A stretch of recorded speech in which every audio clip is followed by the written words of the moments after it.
And this is episode 25 of the Lifestyle Entrepreneur Podcast. And my next guests are Beth Hayden and Meghann Conter, where we're going to talk about how to create a social media strategy that works and then how to really rock Pinterest and use it effectively to generate leads, traffic, and sales for your business.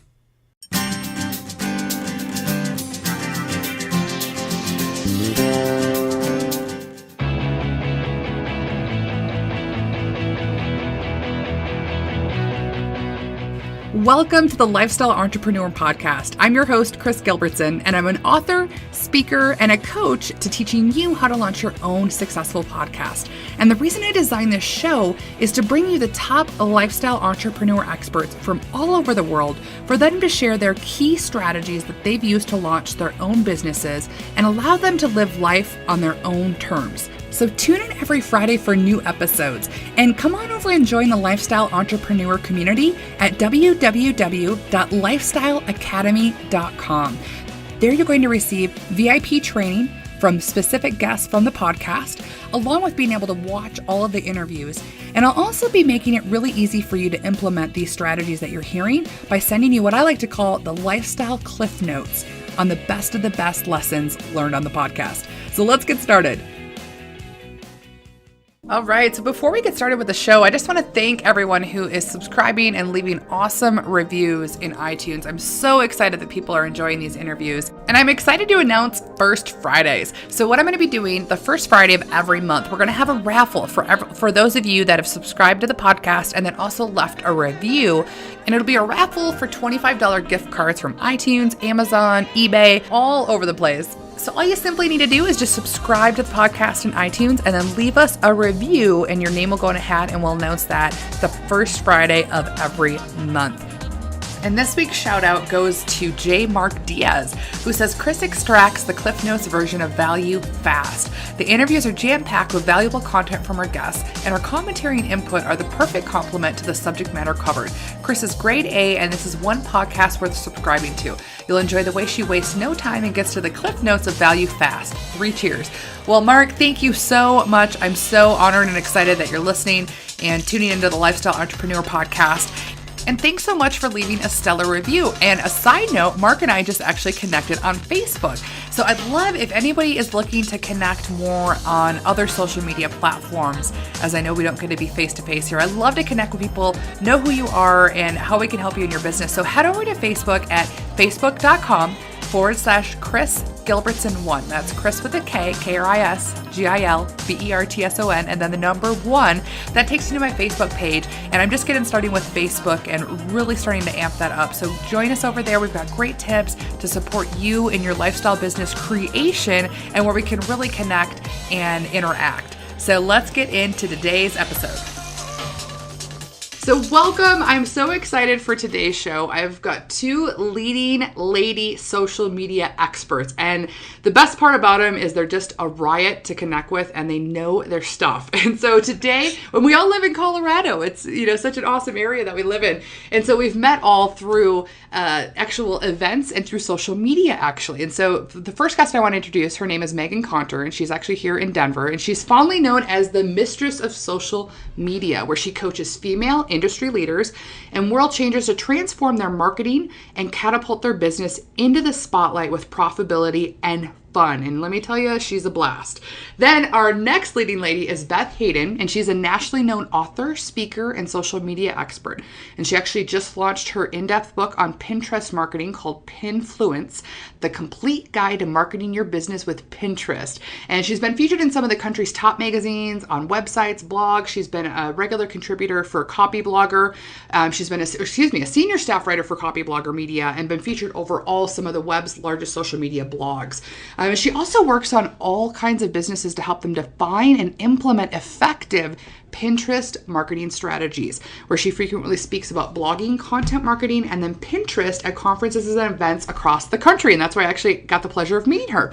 So I'm going to start and welcome you ladies to the call. How are you doing? Awesome! Fantastic. So excited to be here with you ladies. Excellent. Yes, thank you so much for inviting us to this. I'm stoked. Yeah, I'm really excited just because of the knowledge you have. I think so many business owners, myself included, have just struggled with this whole social media, grasping what to do. and how to really implement it in our business that we can have fun with it, but we can also, have effective business ROI with it. So Meghann, I want you to start because you really have an incredible strategy on how to help people get focused on how to implement social media for their businesses. So I'll let you kind of share how you broke into the field and then start to share about your experience with that. Totally. Let's see. How did I break into this field? Well, I was in corporate marketing, which was, of course, a hoot and a holler, and I just loved it so much. Not. And I broke out in 2007 after being a marketing director of an architecture firm into what do I do next? And what I did next was start my own company as a marketing, I called myself a guerrilla marketing consultant for small businesses, which meant how do I take the clients that are bootstrapping it and try to create their non-existing marketing budgets into ways for them to get new clients, which, as we can imagine, didn't work so well at that time. But luckily, at the same time I launched my business was around the time of when, Facebook launched business pages and Twitter was becoming Ashton Kutcherized, and the blogs were becoming more than just, Sorry. blogs. That's a tweetable. Right. You used him as a verb. I did. Kind of like when you're smurfed. Oh. Yes. Ashton Kutcherized. Which would you rather be? I think I'd rather be Ashton Kutcherized. And yes, so blogs were becoming more than just online journals. You see the picture. Everything was changing, and I really stood back and looked at marketing and saw that this was going to be a fundamental shift in the way that marketing was going to be done here on out. It was no longer going to be the typical push your advertising, sling your widgets at people and hope that they catch them without it whacking them in the head and knocking them out. And it turned into how can we make every company of every size sticky by having them, basically develop themselves as experts and become so irresistible in everything that they offer to their target market. And really that's what everything has changed to. It's changed to this pull marketing. So I saw that at the time. I said, wow, I already love Facebook and I already love LinkedIn and I've been on MySpace and, all these things. And now I could actually use this for money. Holy cow. Yeah. So I took webinars from some of the earliest adopters and learned as much as I possibly could and really started applying the techniques I was learning to my clients' businesses at the time and watched everything explode. Watched them get connected to their target audience and their tribe so quickly and watch them, fill seats at their events and fill their coaching businesses and do all these things with them right off the bat. And I knew right then that it was destiny for me. Brilliant. I love it. Well, you've been able to harness what you enjoy and brought it all together, which I love that because I've been in the corporate slave position as well where I just couldn't stand it and I didn't know how to take my expertise from there and bring it over. So I think that's brilliant. So Beth, tell us about how you got started and how you got focused into Pinterest. Actually, I started off as a blogging consultant, and this is something that not a lot of people know unless you were an early client of mine. But I knew that. I started doing classes, I want to say 5 or 6 years ago, about blogging and using it for business marketing because I had a personal blog at the time. I was getting a ton of questions from folks that I knew who were trying to market something online, whether it was a book or a business. And they were saying, this blogging thing, I'm hearing this can be great for marketing. Can you help me set up a blog? And this is like way back in the days of, Blogger and, before WordPress got huge and that kind of thing. And so I started teaching group classes. And very quickly realized in these classes that I could spend 3 hours teaching people how to set up their own blog and how to do the posts and, design their blog and stuff like that. And they'd come up to me at the end of class and say, that all sounds great, except I want to hire you to do that. I don't want to do that on my own. So it really quickly moved into a consulting business and a blog development and design, agency, because I had folks who were working for me, I still do, and moved into WordPress, when WordPress got really, really popular. And really WordPress is the greatest thing since and sliced bread. And then Pinterest caught my attention at the beginning of 2012 because of the fact that it was driving so much traffic to blogs. And it came on my radar because before that I sort of wrote it off, which a lot of people still do. Right. And because I thought, oh, there's a lot of women on there sharing recipes and the homeschoolers are on there and that kind of thing. But it doesn't seem to really have any business application. So I wasn't paying attention to it. And then I looked deeper at it and realized that it was sending this massive amount of traffic. And I started thinking, wow, if that's the case, then we can use it in a lot of different ways. And then I wrote a guest post for Copyblogger. I wasn't on staff at the time. I was just doing guest posts with them for copyblogger.com. And the post was it was just this big laundry list of all these different ways to use Pinterest for marketing. And the post went viral. It was crazy. It got shared, a ton, which was completely amazing. And about a week after the post came out, Wiley and Sons called me and said, hey, we really liked your post on Copyblogger. Would you like to write us a book? And this is just as Pinterest was really starting to break, and folks were making a huge deal of it, and people were really starting to pay attention. And so I wrote the book really quickly, and it came out in July of last year. And now I'm known as the Pinterest person, but the basis of what I do with my social media, clients, the folks who come to me for consulting, is, how can we use Pinterest to drive traffic, get you more sales and really connect with your customers. So that's how I come about Pinterest. Oh, I love it. I love it how we sometimes just stumble into what we become the experts in, and we didn't even take a notice of it, and then all of a sudden, I think it's great. So, what are some of the roadblocks? Because a lot of our listeners we're all in different stages. So, what are some of the roadblocks that you guys have had to overcome to achieve success in your business? Meghann? You go. Starting with zero capital. It's a common problem. Yeah. And if I could, that would be one thing I would change if I could go back. If I could get into my little time travel machine and go back in time. Hand myself a $100,000 check. So you would want capital to start with. What would you do with it? I'm curious, Kris, if I can ask. I hope that's okay. Yeah. What would you do with $100,000 at the beginning of your business? I would have had someone who's a business strategist tell me how to do it from the ground level up. Here's what you need in terms of a business strategy. Here's all the pieces and parts that you need in place.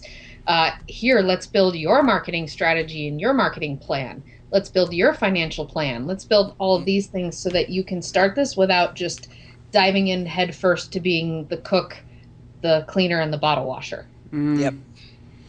So, now we're at the point where our businesses are growing and we can have employees and we can have assistants and we can have all these people to help us. But really, the first 4 years of my business were like blood, sweat, and tears. Amen, sister. Yeah. I think that's a good point, though, Meghann, because, when I left corporate America, I had a job that I was traveling a ton and making great income, but I was on the road all the time, and I actually saved up capital and then quit twice, but having the capital wasn't what I needed. So if I could go back, it would be to know what to do with it and who to connect with, because I ended up just spending it on training and trying to learn, and not actually having a game plan. So It's interesting how we all have different perspectives. So Beth, what about you? At the very beginning, and for the first, I want to say 3 or 4 years of my business, I was fighting to be known on a bigger stage because I think this is a common problem for consultants. I became sort of a locally known expert and consultant, and lots of folks knew me, around the Boulder, Denver area. Right. But if you'd ask someone in California who I was, they'd have no idea. And so it took me a long time to figure out how to make the leap to much more of a national stage, to start playing a bigger game. And I feel like if I knew what I know now way back then, I would have made that leap a lot earlier and just would have made more progress faster. Oh, and the other thing is I would have started building my mailing list, my email mailing list from day one. Yeah, good one. Yeah, it took me, and I know, gosh, I heard that over and over and over again at the conference that all three of us, went to together, the Social Media Examiner conference. Everybody says that, the best time to start your email mailing list is 3 years ago, and the second best time is today. Right. So yeah, I would have paid attention to that a lot earlier, because once I did, I started getting traction a lot faster as far as income, when I really started paying attention to email. So that was definitely something I would change. And that is such a brilliant point too, because for me, I struggled the longest time trying to figure out what I wanted to claim my space in. And I spent so many months, actually a couple of years, when I could have just been creating content that I had, but not having to worry so much about building building a list and having a blog and getting started versus trying to figure out where to focus. So that's a really good point, because you don't have to have it all figured out. Well, you're never going to have it all figured out. Right. So just get moving and getting started with that. So I think that's great. How I'd love for us to kind of segue into how you guys were talking about the different platforms and where you've been. So there's this kind of a controversial topic in the marketplace of either pick one or two places or be everywhere. I love controversy. Well, this is what I hear all the time. So it's like pick Google Plus or podcasting or blogging or video or this or whatever, just two things or one thing, and then or there's the other philosophy, you got to be everywhere. So what do you guys suggest on what people should be doing with social media? Meghann, I can't wait to see what you say about this, because I know you and I are aligned on a lot of our strategy stuff, but I don't know what you're going to say on this one, so I'm curious too. You go first. Well, as with everything in strategy, it depends. But if I had to generalize, what I would say is it matters most where your target market is. That's first and foremost the most important thing. So if your target audience is primarily boomers and echo boomers, you probably don't need to be spending a hell of a lot of time on Twitter.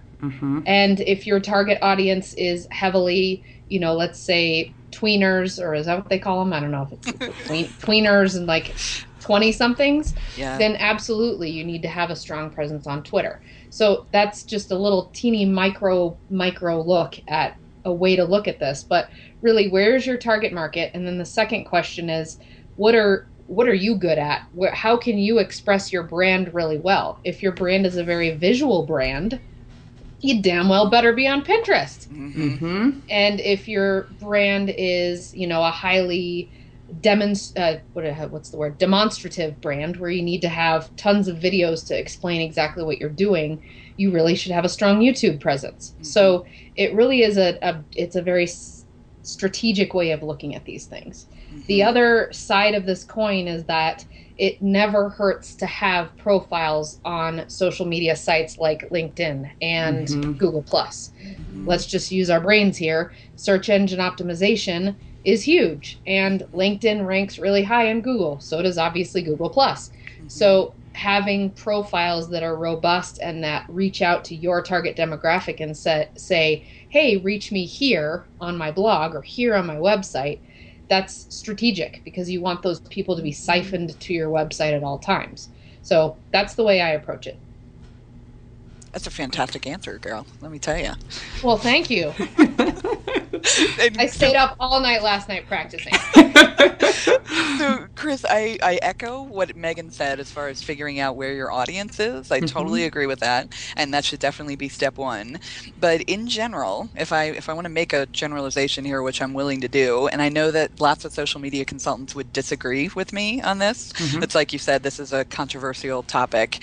I find that when people feel the need to be, and there's a lot of pressure, I think, to be on, YouTube and Google Plus and Pinterest and Facebook and Twitter, and I'm missing one, LinkedIn. It's like there's a big six, and people feel the need to be on all of them. And then, of course, as soon as something new comes down the pike, like Pinterest did, and when it becomes really, really big, then people feel the need to be on that as well. And I know a lot of business owners who are already completely overwhelmed with social media, and then they go and spread themselves way too thin, and they don't know where to focus. And what I find is that they're on all six platforms, and they're doing all of them badly, mostly because they don't have the time to actually, to learn it really, really well and know what's going to work and learn how to connect with their prospects and their clients there. So what I tell folks is to start with one or two, particularly the places where your clients are and the ones that appeal to you. Some people are really going to shine on Facebook or Twitter, and some folks are podcasting people who have gorgeous voices like you, Kris, So it makes sense for them to really lean toward one or the other. I have clients who want to just avoid Twitter like the plague. They say, I don't understand the point of it. It makes no sense to me. And I really hate to say to that person, well, you really got to do it. If it was really just turns your stomach, then it's not going to be successful for you. It doesn't make sense for you to be there, So I tell folks to try to take it one step at a time. And then once they've built a successful presence on, one or two, then to expand from there. Now, that being said, I think Google Plus, you've got to have at least a basic presence there, to have the basics of your account set up because of the changes that are happening with Google Plus and social media, or sorry, search engine optimization with this Right. whole author rank that they have going. But I'm not sure that folks need to make Google Plus their absolute first choice. But again, there are social media consultants who would vehemently disagree with me. So yeah. Anyway, that's it in a nutshell. Don't spread yourself too thin because you're going to get overwhelmed if you're not already. Because I find that most people are. Exactly. We're exactly on the same page there, Beth. Yeah. Exactly. Yeah. And I agree with both of you ladies, because I've been where it's too spread too thin, and you're spending all this time, and even if you have your resources like your employees or whomever you have helping you do this, they're spending their time and it's still not as effective. So have a strategy of picking things that you're going to enjoy, because that's what's going to bring your content and your business to life. So I think that's brilliant. So, but Beth, I want you to touch on one thing, because I don't know if a lot of people know what's going on with Google and with the keyword, or optimization, because that's still always a big topic too about SEO. So if you can touch a little bit more on that, that'd be brilliant. Yeah. So in a nutshell, Google, with the latest updates that it did with Panda and Penguin, what they're trying to do is reward websites that have really good content on there. And that means in a lot of cases blogging, so really good articles up there. Podcasting is also great. Video is great. They're rewarding people who have got, good juicy content on their sites. So what happened with, I think it was Penguin, was the one that really hit everyone hard. So if you were a site that was ranking really well, but you didn't have a lot of content on it, you got hit, and you were dropped in the search engine rankings. And I have clients who got hit really hard by that, and their business dropped in half when that went through. And so we're working now to try to rebuild. They came to me because they said, oh my gosh, we're not ranking anymore. Can you help build content? So what's happening now is that Google is also trying to reward individuals, like, let's say, the three of us, and give us credit for all the cool content that we're creating, all over the web. So Meghann, she does content on her own site, and she can also get credit for a guest post that she might do on my site or on Copyblogger or on Social Media Examiner or any other place that she might want to put up content. Google now has a way of linking all of that content back to her, and specifically back to her Google Plus profile. They're doing it all through Google Plus. And it's a little bit of, arm twisting, if you ask me, because they really want everyone to be using Google. Strong arming. Well, yeah, they're trying to make their Google social network popular for the first time in 3 networks. So, Yeah, so I understand the concept. It bothers me a little bit that it's all being done through Google Plus, because I'm not a huge fan of Google Plus, but others are, and what they're really just trying to do is create a centralized place where you kind of get credit, for everything that you're doing online. So what that does is that Meghann, as an individual, can have a ranking on search engines, so when you compare her to other folks who does what she, who do what she does, she could potentially be ranking higher than they do in the search engines when people do searches. And so you may be starting to see, when you run a search in Google, let's say somebody searches for Facebook marketing tips, and an article by Meghann might come up, and it actually has by Meghann Conter right there, and there's her picture, and all of that is linked back to her Google Plus account. So people are starting to see that more and more often. And then of course it's linked into Google Plus, and you can do this +1 thing where you're liking the content through Google Plus and that kind of thing. So anyway, I think they're moving in the right direction. I love the fact that they're trying to give us credit, and they're rewarding the folks who are putting out great content, which I think is a step in the right direction. So that's a nutshell version of what's going on. We could talk about just that for an hour. Oh, yeah. No, but thank you for breaking that down, because there are all those questions out there of what's going on and how that impacts them and what to be doing going forward and where to be. So that leads me right into Meghann. Let's break down what is the roadmap to getting a successful campaign running and what to be focusing on. I know you've got a 7 or 8, 9 step process to help business owners really key in on what they should be doing with social media. So my first way of approaching this would be to ask both of you, would you ever build a house without a foundation? Nope. A house just like floating out there in midair. I don't know how you do that. I mean, that would be a feat in itself. Very big feat, and I don't think it would be possible in this gravity, at least. Maybe somewhere else. Yes. But the reason why I asked that is a lot of times when my clients come to me saying, I need your help because my social media, quote unquote, isn't working. It's like, okay, cool. So how do you define it as isn't working? Well, I'm not getting any ROI from it. Of course, we have all the buzzwords that they throw at us, and Beth knows this too. I'm not getting ROI, and I'm not getting blah, blah, blah, and all this stuff. And I say, okay, well, where's your strategy? Well, what strategy?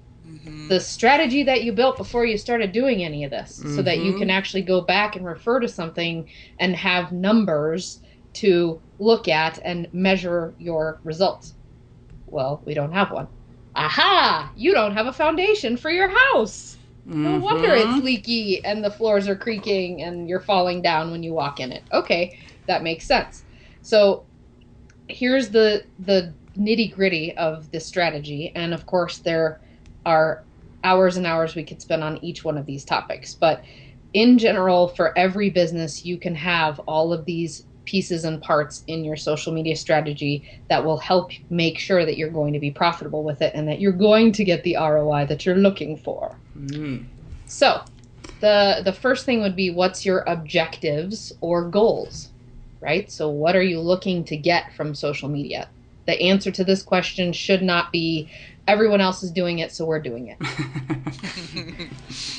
Really, it's the concept of plan the work, work the plan. Why are you using it? And are you trying to do this to strengthen your brand, to acquire new contracts, to generate sales, to gain, more exposure to your target market, to increase your brand awareness in a niche community? What is it exactly that you're going for? And having a consultant to work with you on this is very helpful so that you know what it is that you're trying to do.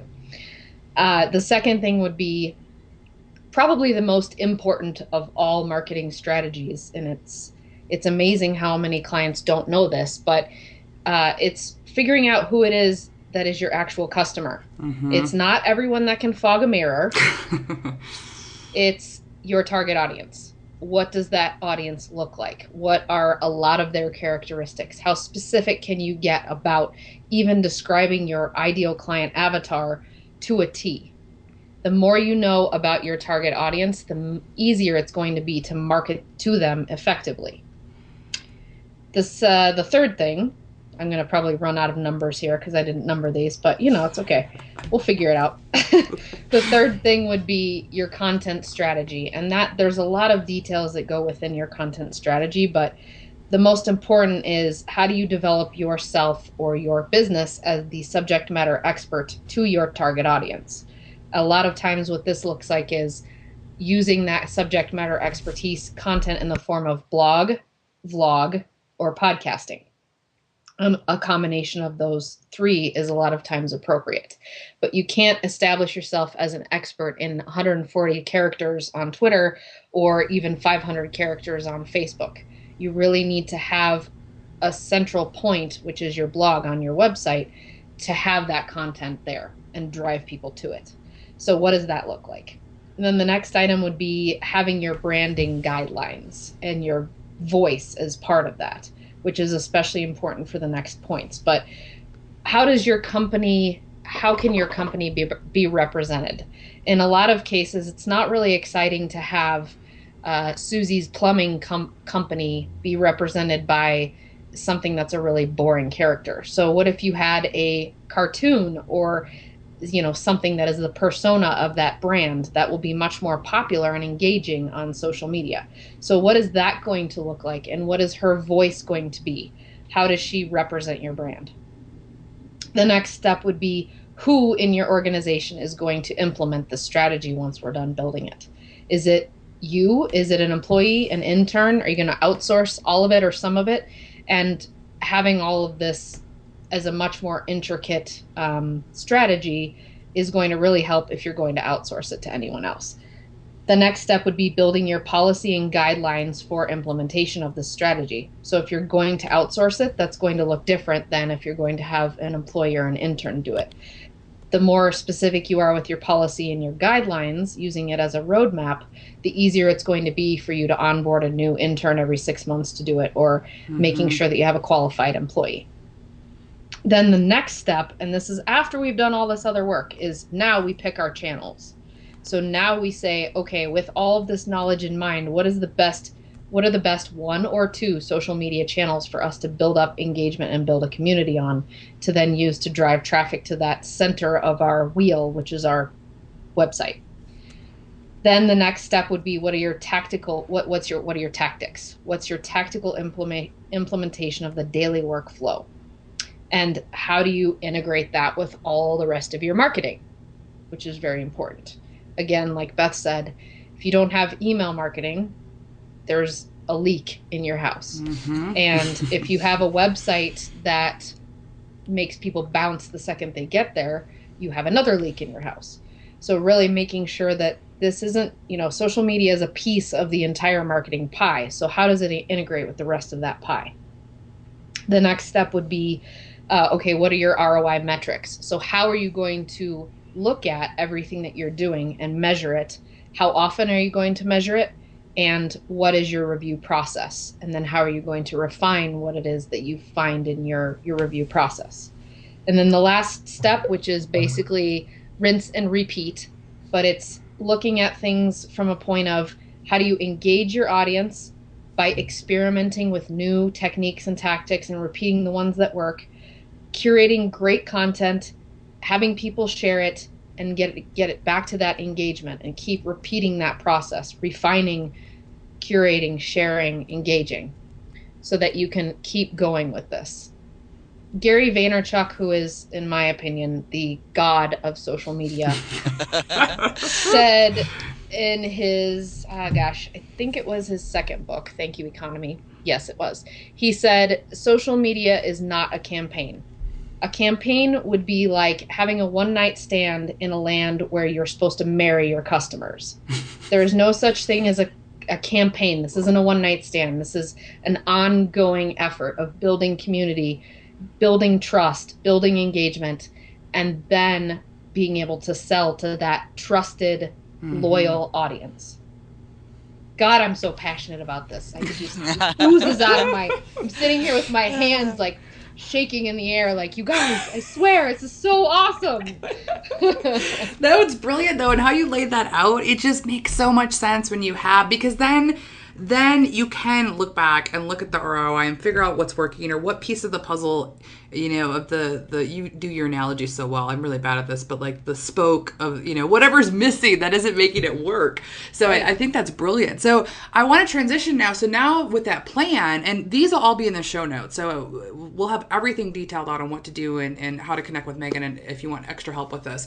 But Beth, you're the Pinterest queen. So let's say we've got this all strategized, and I'll figure it out, and they're ready to use Pinterest. Let's talk about that now as the main platform, because it's surpassed LinkedIn now, and it's driving revenue for businesses at unbelievable rates.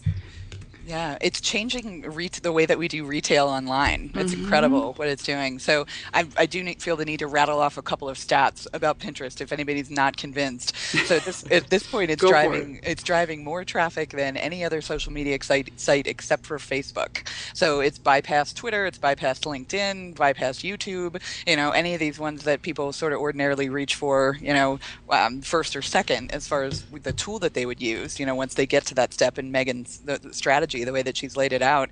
So it's bypassed all of those. And at this point, it's driving more traffic than LinkedIn, Google Plus, and YouTube combined. Wow. Which is incredible. And that statistic's actually a year old already. So I know that at this point, it's probably... Wow. Yeah. I didn't know that with YouTube. Sorry. That just blew my mind. Well, and the really crazy thing is, at this point, when you look at where traffic is coming from worldwide, it is the 4th largest traffic driver worldwide. And it's bypassed Yahoo as far as the search engine, Yahoo. Whoa. It's crazy. So of course, Google is first on that list because everyone goes there, and there's tons of traffic coming from it. But I think it's wild that Pinterest, which is just, people write it off as like a little, just a photo album. It's just a bunch of images. That's what people say. Yeah. And yet it's really changing the way that we shop online. It's amazing what it's doing. So All right, so if you get, through Megan's strategy and you decide that Pinterest is the one that you want to try and you're fairly sure your client base is there and you want to dive into the world of visual marketing, what I tell folks is to get started with some pinning after you've evaluated, what kinds of things your clients are interested in. So picture yourself as a museum curator. Meghann mentioned content curation. So if you're a museum curator, your job is to cherry pick this really awesome stuff and then to pull it all together into one museum, and then you present it attractively for your museum customers. And that's your job on Pinterest as well. So you're pulling together the best and most interesting and most entertaining information and presenting it to the folks that you're trying to connect with. So if you're trying to connect with let's say moms, you want recipes and you want perhaps activities that they can do with their kids, and you may find yourself curating, putting together pin boards that are not directly related to what you do as far as your industry. So if you're I'm trying to come up with an example here. If you are running, let's say, a gardening blog, and the folks that you're trying to reach are women, between the ages of like 40 and 60, and there's a lot of those on Pinterest, you may find that you're pinning stuff that has nothing to do with gardening. Maybe you pin social media stuff or what to do when you're an empty nester, so to reach those, 50 and 60-year-old women, or even like 45 and up. So, and you may find that the stuff that you're pinning is not directly related to what you're trying to sell them, what your product, which in this case is your blog, but what you're trying to do is make yourself as a subject matter expert to that client, that buyer persona, that avatar that you're trying to reach. And so I tell people to just dive in, start pinning stuff that your audience is going to love, and then start connecting with other folks on Pinterest. So you want to connect with folks who are in that client base of yours. You want to get in front of other big Pinterest users who share that same audience. I tell folks to look for magazines. So if again you're trying to reach those 40 to 60-year-old women, you want to find a magazine perhaps on Pinterest that is really, really trying to connect with that same audience, and follow them, see what kind of content they're pinning, comment on some of their pins to connect with them so you can put yourself in front of that audience. And the best thing to do with Pinterest is just to pin a lot of content. When folks are having trouble getting traction, I say, how much are you pinning? And they say 1 or 2 things a week.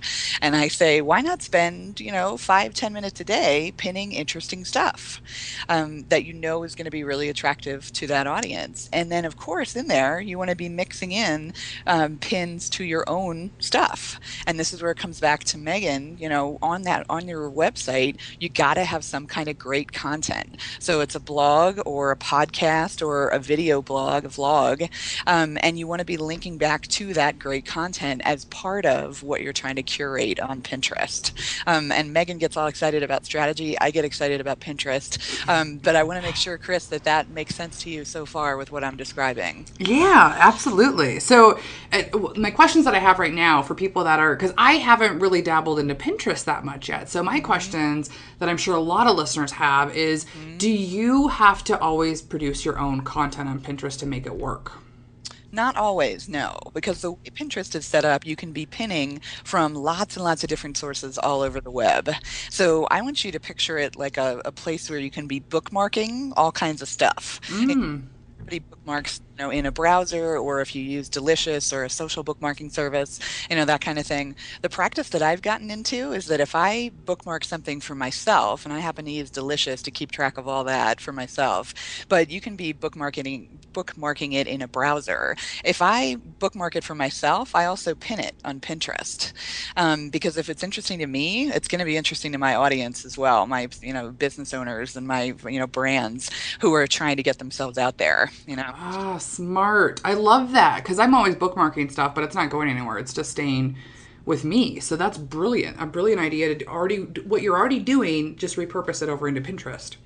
So yes, I think it's important to be promoting your own content on there, which is why I think blogging or podcasting or video blogging work brilliantly with Pinterest. I think they can really work hand in hand. And I encourage my clients, if Pinterest is a fit for them, I want them doing both, because it's tough to be driving traffic back from Pinterest to, a 4-page website that hasn't changed in 5 years. That's going to be a tough sell. But if you are driving traffic back to your website where you've got all these great articles and blog posts and, links to video files or audio files, that kind of thing, that is a lot easier to do. So you're mixing in your own content with lots and lots of links to other people's content that's going to be interesting to your audience. Brilliant. So for people that are already content, having that come out of their eyeballs left and right with what they're doing, what's the best way for them to use Pinterest? Because you can pin right from your website, right? Yes. And then, well, I'll let you explain it. Well, the best way to do it is to make sure that you've got a really clear, cool image and a compelling image in every article or blog post or link to podcast or, any piece of content that you're publishing online on your site. You want to have a cool image in it. And that's so you can easily pin it to Pinterest, and other people can as well. So, and Meghann does these really, really cool, I don't know, would you call them badges? This awesome thing that you do on Facebook where she takes a picture and then puts a quote, over top of it in text, or the name of the blog post over top of it. I call them badges, I call them Facebook tiles, but that's just, I don't know. Yeah, and she does them for Facebook, but they work brilliantly on Pinterest as well. Oh, yeah. So if you can pull, a really cool quote or the name of your blog post or article, if and you want to make sure your article headlines are really cool, the better. Right. Interesting they are, the better this works.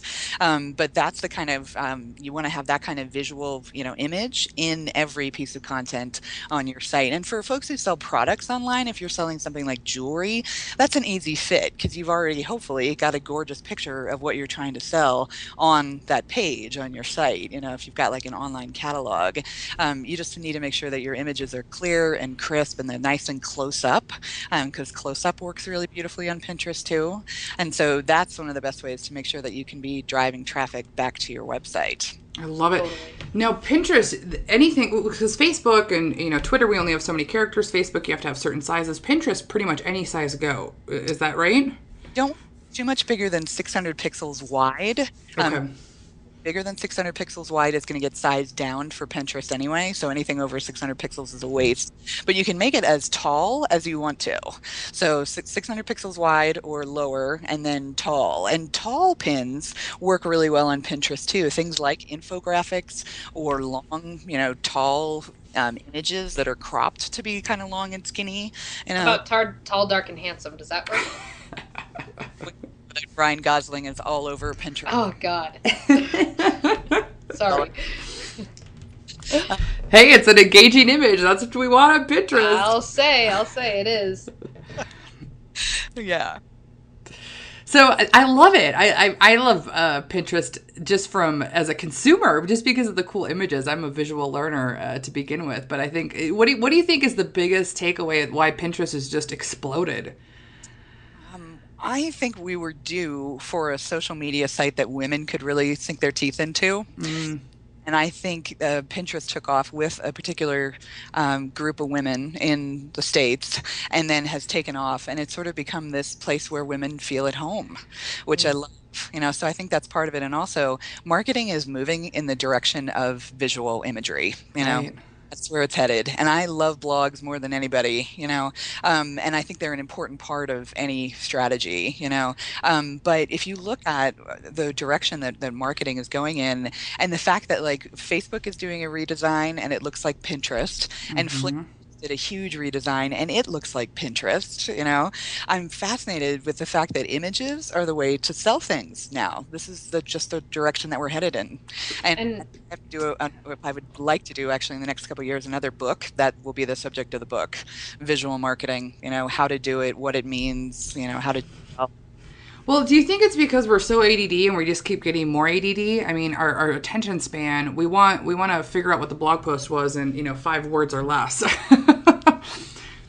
It might be, it's certainly possible because it is such a quick way to connect with your audience, But what's I think that's the coolest thing about it. Sorry, too. I think that's the most awesome thing about the invention of Pinterest is that so many people come to us. Beth, I know you feel this all the time, is that people are like, I don't know what content to put on my blog. Right. And now they have this opportunity to create in an instant this picture of that evokes all of the emotion of what it is that they're trying to convey. Right. And then just use that as the cornerstone of that blog post. Who cares if it's only 2 sentences of actual content?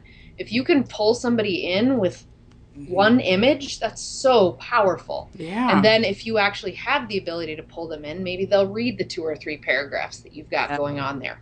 But it's such a captivating way of pulling in that target audience that you know and love so well. Yeah, absolutely. I love the idea of using it as a cornerstone, Meghann. That's fantastic. Because blogs, we're headed in the direction of visual marketing, which is great, but also blogs aren't going anywhere because this kind of this really substantial content is what is really drawing people in, and we are in this this movement of wanting to pull people in, and it isn't just pictures that people are going to be attracted to. It's that more substantial content, but you can sell that content with images, Totally. and it's getting easier and easier to do, and it's what people seem to be wanting. Yeah. So I know you've written an amazing book on all of this and what to do, but I just want to dive just really into a little technical of this, because I think what people, and when I first heard about Pinterest, I'm like, okay, that's great. I can share other people's images, but how is that going to help me? So I want you to talk a little bit about a strategy with how to use Pinterest with your own content and then with repinning and what the best policy is to follow. Using it with your own content, I think it's really critical to make sure you've got an image in every post or article on your website.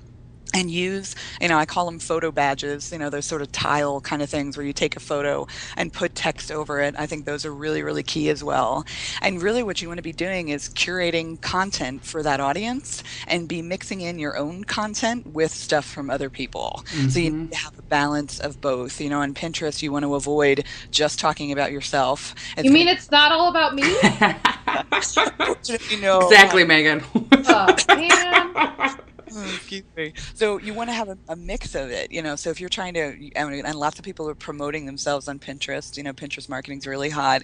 But you want to be talking about other folks as well as yourself and having it be a mix of both, And then Kris, I forget the second part of your question. Well, like with content, if you're making those badges, like I call them mini infographics because it's just, we all have different titles for it. I just love it. But, let's say it's just a, pretty background scene and then it's got a quote, from Jim Rome or whomever, and then you've got your website on there. You put that out there. If it doesn't link to your website, like what are the technical, should it always be linked to your website, or can you just put images out there and refer people back? Like what's the policy on how to really drive traffic? Because I've seen people put stuff out there, but it doesn't go anywhere. So I think it's best if it goes somewhere.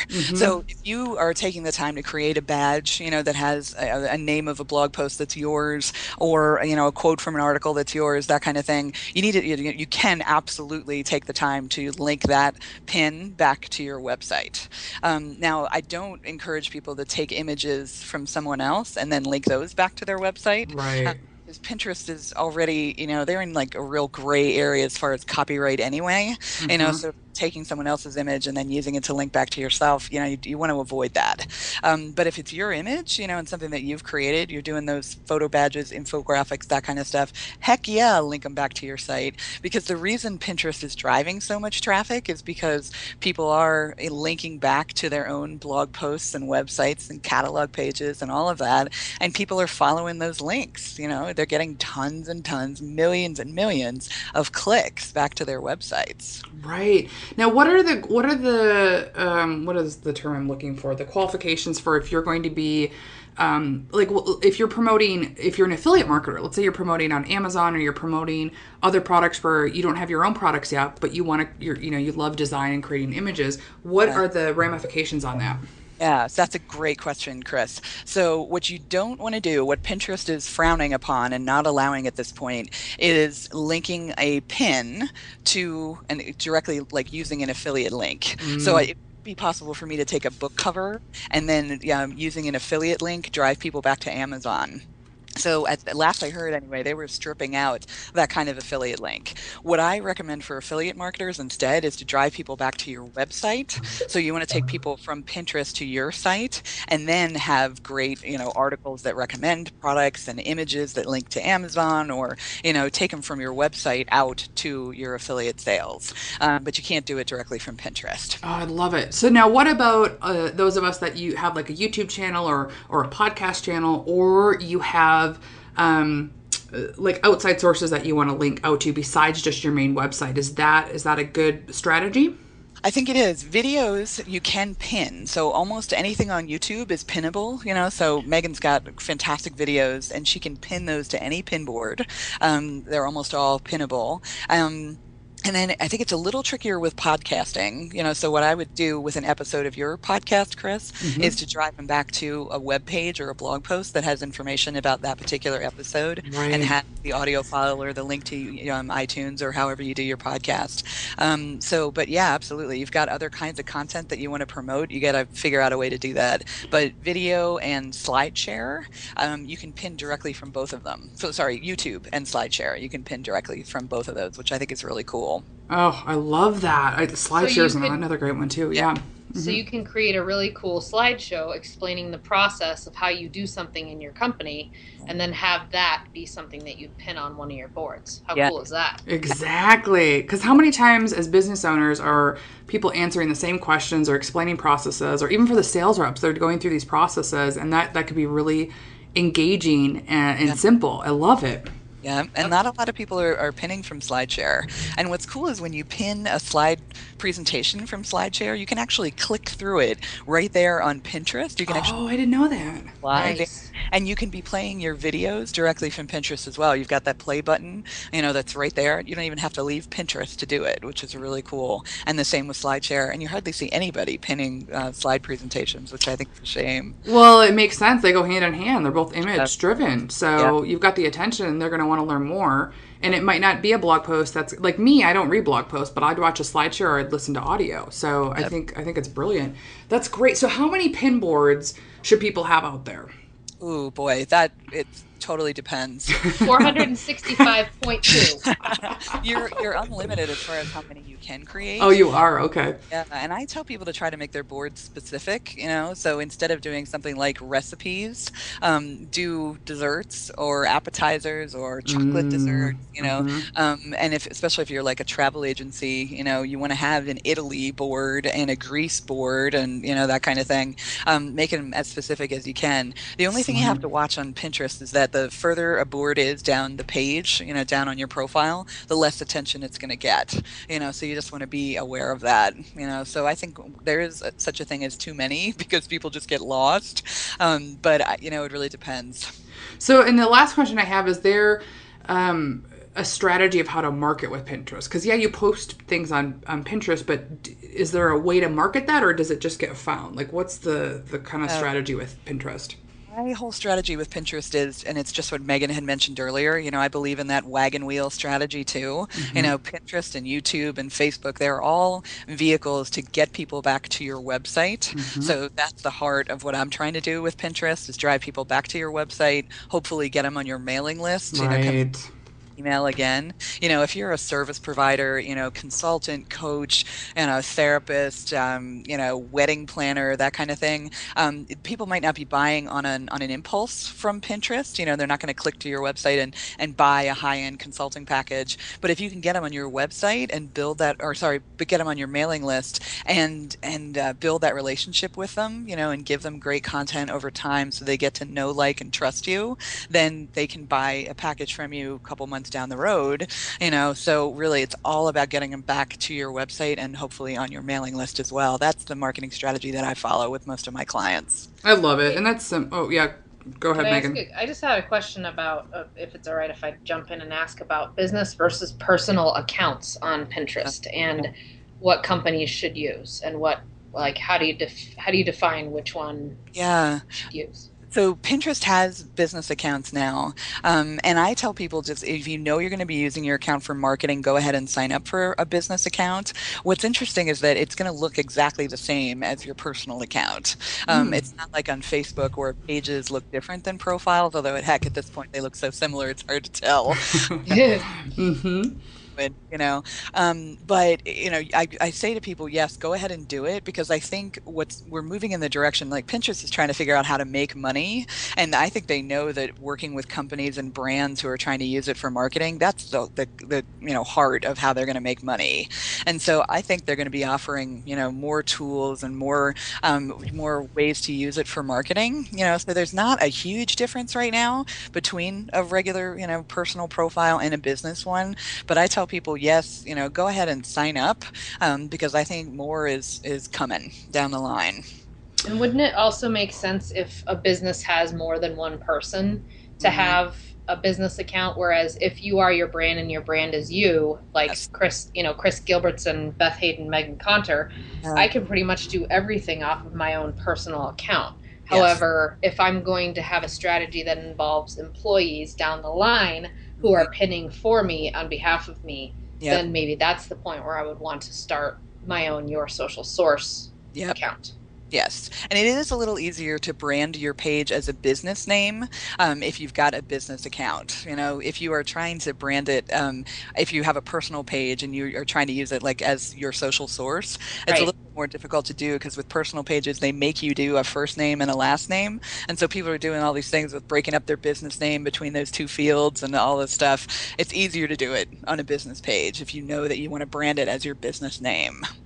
Just like Facebook, don't turn a personal profile into a business account, silly people. It doesn't work that way.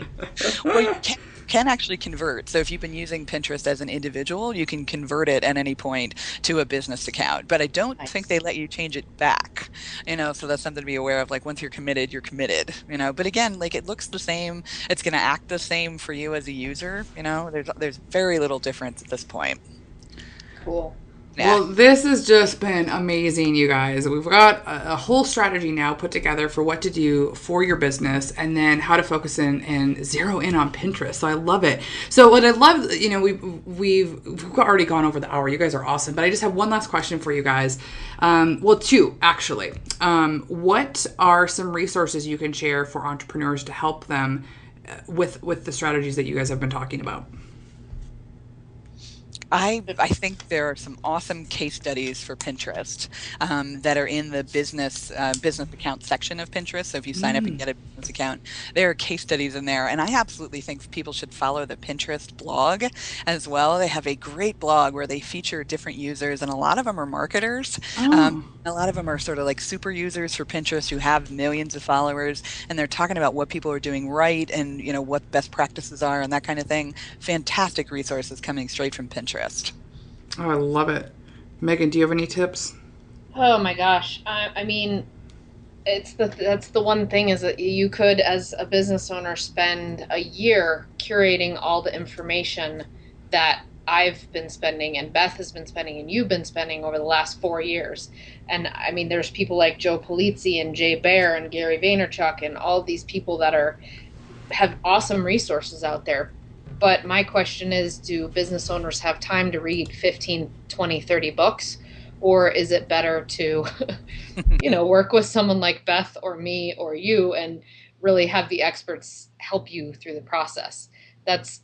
For me, again, it's like I said at the beginning of the call, if I could have done it differently in the very beginning, I would have had someone who's already done this, already invented the wheel, come in and help me invent my own wheel. So that's kind of how I would answer that question, I guess. There's so many resources, though. Yeah, I love it. I know there really are. I just know if there's anything that stands out. And the last question that I have, and I ask everybody this, is if the $1 million question, if you had to start over today, and we've kind of already touched on this a little bit, but I think it's so important because I think so many people get overwhelmed with what to do, and they see all these big top experts and they have no idea how to launch. So if you had to start today without any of the contacts that you have or the resources, and you don't have the network that you've already built, what would you do and how would you rebuild your empires? Meghann, you want to take that one first? Sure. I would definitely do some things the same way. I spent a lot of the first couple of years in social media doing what everyone should do and building a network and really doing it strategically and reaching out to people all around the country that could help lift each other up, other entrepreneurs, other social media experts. And I still have great relationships with them. Again, the same answer would be I would have capital to be able to put employees into place to help me carry out my vision, and administrative assistants to help do the nitty gritty, and social media people to help me build up my presence more as I'm really building myself up as the expert, because I spent so much time learning myself and really curating that content for me. But then I had to go and take that and implement it to my clients' businesses, because that's where, we make our money. So yeah, I would say the capital, and again, really strategically building my network, which I did. So I'm thankful for that. And that's how I've gotten to where I've gotten, really. It's by the people I know. Mm-hmm. And that I've met all online for a big majority of them, quite honestly. I know, it's so funny. It's like half the people I haven't even met in person yet, but I have these amazing relationships. Exactly. The strange world we live in. It is. Very, very cool one. Yeah. Yes, totally cool. Yeah. So Beth, what's your take on that? I would start, if I had to start over completely, I would focus on two things: great content and building an audience. I think that the audience is so key, and I feel like you can do anything when you've got people who just love you and what you do. Mm-hmm. And I feel like you don't need millions and millions of them to have a successful business. So for me, it's all about, again, building up that mailing list and the followings on social media. So if I'm going to start over, I'm going to keep cranking out great content that people are going to find really useful. Useful is the absolute, critical part of that. And I'm going to build up that community. If I lost my mailing list today, I feel like I could rebuild it within a year. Wow. Yeah. That's brilliant. And I like that actionable and things that people can actually use, usable content, that it's not just, having a simple steps and things that people can implement. I think that's brilliant, because that's what people are looking for today. So this has just been a blast, ladies. I am so thankful and grateful that you guys joined us here and gave us all this incredible information. Like I said, everything about Beth and Meghann are going to be in the show notes with all the details. But Beth, why don't you tell us where everybody can go find out more about you? You can find out more about me on bethhayden.com, and you can download a free Pinterest marketing guide right from my site. There's a giant opt-in form right across the top of my site, and so it's just bethhayden.com. And you can find me on Pinterest at Beth Hayden. That's my username on Pinterest, and you can follow me there for more Pinterest marketing tips and social media tips. Excellent. And Meghann, where can we find the social media mistress?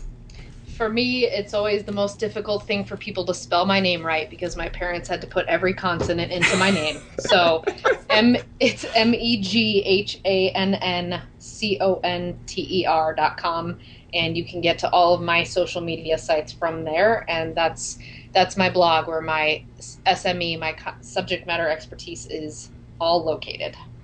Well, fantastic. And we've got some extra special bonuses for them that we'll have over on my blog at KrisGilbertson.com. And we'll have all the details on, like I said, on the interview again. So this has just been incredible. Thank you guys again so much for joining and sharing this amazing content. And it was a blast having you on the show. Thank I wish you we so could much. do this for like 10 more hours. I know. Isn't it Thank fun? you. Yeah, Thank thank you so much, you. Kris. And we'll have you back. So thanks again, you guys. Thank you. Thank you. Bye. And I hope you enjoyed that episode. I'd love to get your feedback here for the Lifestylepreneur podcast right in iTunes. Simply leave us a 5-star and a review letting us know what you like, who you're interested in hearing more from, and what topics you really want help with in your business, that I can bring on those key experts to really fine tune and help you in your business and creating the lifestyle of your dreams. And I'll be giving shout outs, so make sure you put your name and your website address if you want me to share that with the community as well. And again, thanks for listening. I'm so excited that you found the Lifestylepreneur podcast, and I can't wait to connect with you and learn more about your business as we continue to grow this community. So again, have a great day, and I'll talk to you next week. Thank you for tuning in to the Lifestylepreneur Podcast. Again, I'm Kris Gilbertson, and I'm committed to bringing you top training from leading lifestylepreneurs all over the world to help you break through and turn your dreams into your ideal lifestyle. And make sure to join us at www.lifestyleacademy.com to receive VIP training from specific guests I interview on the show so that you can really easily start to implement what you've learned from listening. I know we're all busy and sometimes we don't have time to listen to the entire podcast or take notes because I'm always listening on the go. So I like to call it the Lifestyle Cliff Notes to creating your ideal business and make it really simple for you. So those will be sent via the email list. Plus, I also want to connect with you personally, and being on the Lifestyle Academy mailing list is where all the magic happens. We'll host VIP trainings once a month that we can't always bring out on the podcast with even more detailed information. And I also want to connect with you personally. I want to know what's going on in your business and what you need help with and who I can bring on to aid you in creating your ideal lifestyle. And so I'll be asking questions every once in a while that I want you to reply, and I reply back to you personally. So again, until next time, wishing you on your way to achieving all of your dreams. Talk to you soon.